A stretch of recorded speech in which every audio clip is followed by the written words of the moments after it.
Hi, how are you? I'm good. How are you doing? I am doing well, Erin. Thanks for being here today and sharing more about your work with us. Um, Yeah. for everyone here, Erin Kaczkowski is a mixed media artist who has been a resident artist at Verge since 2018. And it says here that you're originally from the Midwest, but you've lived in Sacramento for about 4 years and you've taught art at Sierra College. Um, and you were recently included in the Unibrow Collective's exhibition at the art fair in Mexico City in February. I'm gonna let you describe that if you'd like, because I have a feeling I am not gonna Yeah. describe it very well. I don't know enough Yeah, about it. no problem. Yeah, well, I just want to say thanks to Verge for putting on the Conversations with Artists. This has been really great. I was able to tune into the mixed media session, which was really awesome. And then I love so far what I've heard from the other abstract artists is like these kind of themes about layering and translucency and emotion. It's like all of that really relevant to my studio also. So it's really fun to kind of sort of be connected by that theme. Yeah, so the Kipo Art Fair was the most recent exhibition that I got to participate in. Sacramento's Unibrow Collective is run by artists Daniel Trejo and Natalie Valentina. They also organized the Sacramento Zine Fest last year. We weren't able to have it this year because of COVID, but yeah, they applied for the collective and we were able to kind of represent Sacramento art down in Mexico City in February. So it was just sort of an eclectic group of artists. Mary Zeiser was also included, and I think she's after me in this abstraction cohort. So it was just amazing and a really, really fun opportunity. It was the first art fair I've ever exhibited in. So I didn't get to go to Mexico City, but I got to see Daniel's great photos from it. So yeah. That is exciting. That's a really fun thing to be able to be a part of. Yeah.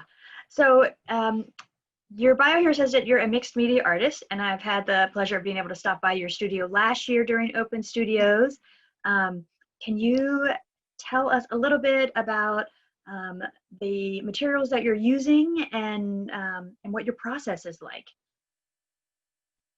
Yeah, so I love working with a lot of different materials. Right now, I'm sort of like this huge smooth on.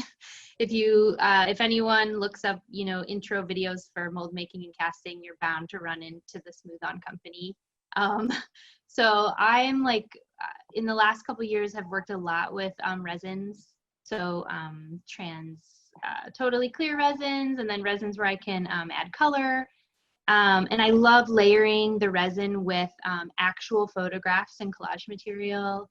I also layer it directly on the painting surface, and I add oil paint. Some of the work that you see behind me, like this, I'm just gonna point.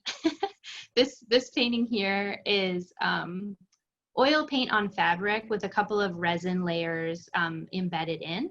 And why I love to do that is because it kind of, if I'm not using canvas, but kind of a translucent fabric, by adding a layer of resin, it allows like even more light to kind of come through from behind. And then especially if it's on a white wall, there's that nice like reflected light. So if we have time at the end, I actually made, speaking of layers, there's been a lot of talk about layers this morning. Yeah. In my painting, I also do a ton of layering, and for my painting that's in the preview exhibition and also online, it's called Ametropia. It's like a lime green, kind of some of these same colors. Okay. I went back in my phone and like photographed the progression of the painting. To show all the layers, because I thought, oh, what is my process? I don't know, it's really wacky. So let me try and like get this in a photo compilation. So I have that. If there's time to do a screen share, I could show that. Okay. But, That would be interesting to see, and I would love to see you do a little quick time, like a time lapse Yeah. video of that if it worked out. I don't know if the format would work out, but that would be really fun. How many layers do you think you have in that piece? Probably, oh gosh, maybe I want to say, I don't know, yeah, probably like 10 to 15, spread out over like 2 years. So part of why I love to do casting is because not only the resin cast, but also this this group of work up here is oil painting over a photograph, like photographs that I took. That work allows me to work really quickly, and I can embed collage in the cast. So I love that. The paintings, sometimes it's, and I've heard other artists mention this, it's killer. They take me forever. It's like I'll come in and I'm like, that's not right. And I'll add another layer, or I'll totally wipe it out with gesso. And then, maybe 2 or 3 years later, I'm like, okay, that looks done. Or I make one move that I'm like, yes, I'm super excited about this, and I can sort of take this in a new direction. And then when it has a title, it's like, definitely done. Definitely done. Once it's given the title, once it's given the name, it's out in the world. Then I stop. So Yeah. how many pieces do you work on at the same time then? I mean, I know we talked about this with a few others, but how does that work for you, especially with some of these taking 2 years or more to make? Yeah, so I work on, I love to try and do a cast or a quick photograph work each time I come in the studio, especially because in April, kind of right as COVID was ramping up in late March, my husband and I had our first baby. And so my studio time now, whereas before I would kind of come in and, oh, what am I going to work on today? And it was very leisurely and relaxing and wonderful. Now it's a little bit more like, what can I do in an hour? Right, okay. Yeah. So I love to kind of make one small piece per session. And then the paintings, I'll be working on like 3 or 4 at a time. So hopefully I have, a decent sized body of work after a few months between the quicker pieces and the more medium scale paintings. Okay, and then you mentioned the use of photography in your work, and they're photos that you actually take. And I know that might be a little bit different than you're using some collage techniques, I want to say, with the layering, but you're using your own photos. Are your photos always abstract? Are they referencing landscapes? But it looks like a little bit in the background there, but it's a little bit hard to see on our current screen. So can you talk a little bit about the photos that you take?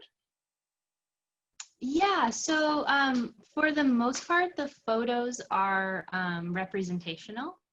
And then at least with what is, I'm actually going to quickly grab one to show. Because another sort of theme in my work is combining, I love the contrast and the juxtaposition that can come from combining abstraction with representation. So like in this example, it's a representational photograph of kind of an abandoned building. And then I just get a lot, I just get a lot out of sort of painting that simple gradient, taping out the shape and painting that simple gradient over the photo. So my photos are representational. I have tried to take some abstract photography, and I just don't find it inspiring in the same way. So I think I do a lot more playing with color and shape with the paint.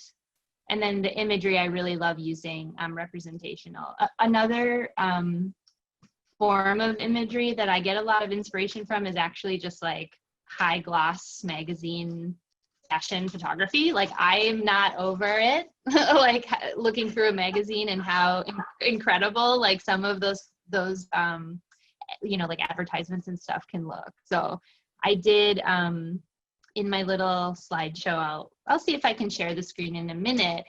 That painting which again is the one in the preview exhibition, actually started with this collage component here, which is 2 cut pieces from like a shampoo advertisement. We're And actually the having way trouble that seeing your screen right now. There's some low bandwidth. Oh, there you go. I feel like we're catching. okay. Can you see that? Yeah. Yeah. Okay. Oh no, I'm frozen most of the time. Okay. It's okay. Shoot. Keep talking. We can hear you just fine. Okay.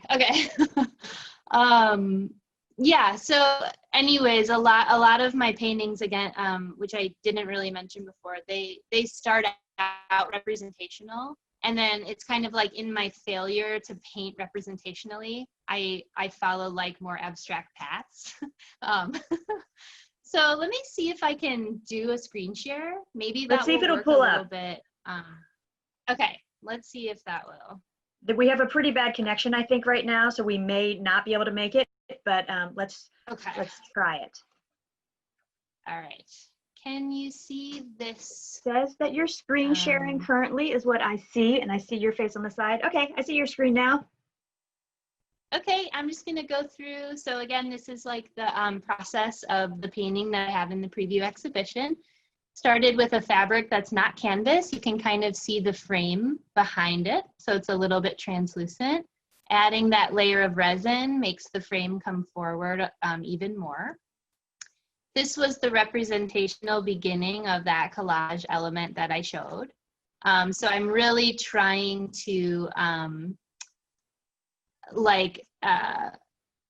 you know, I'm trying to like have like traditional skills. I'm really trying.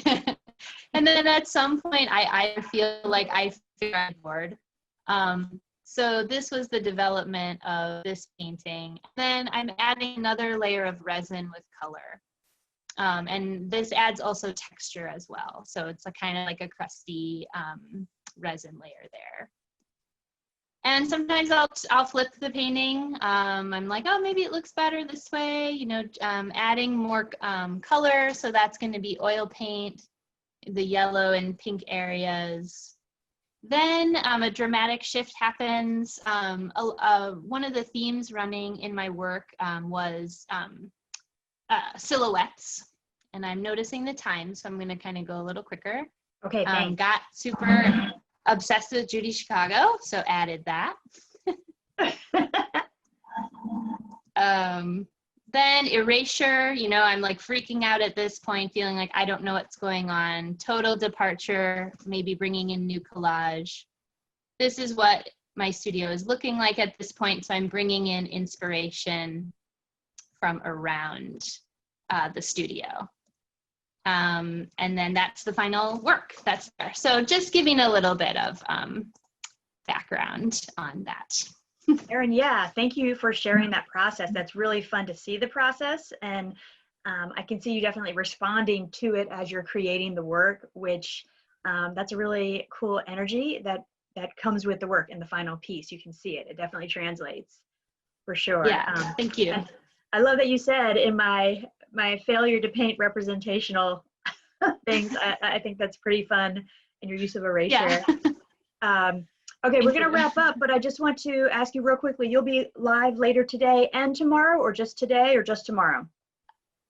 Today and tomorrow, I'm going to try to do 1 to 4. If there's any gaps in my attendance, I'll put a story on Instagram. We have our little 5-month-old. So yeah, but yeah, I plan to be 1 to 4 today and tomorrow on Instagram Live. Thank you. Okay, and Erin, what's your handle on Instagram Live? Oh, it's at Kaczkowski Erin. And there's a link on the artist directory because my last name is a little tricky to spell. All right, thank you so much. It's great to see that you're doing open studios again, even with the new baby in the mix. Congratulations, by the way. Thank you so keep much. going. Okay, thanks, Kate. Thanks, Erin. Bye. Have a great weekend. Bye. You too. Thanks.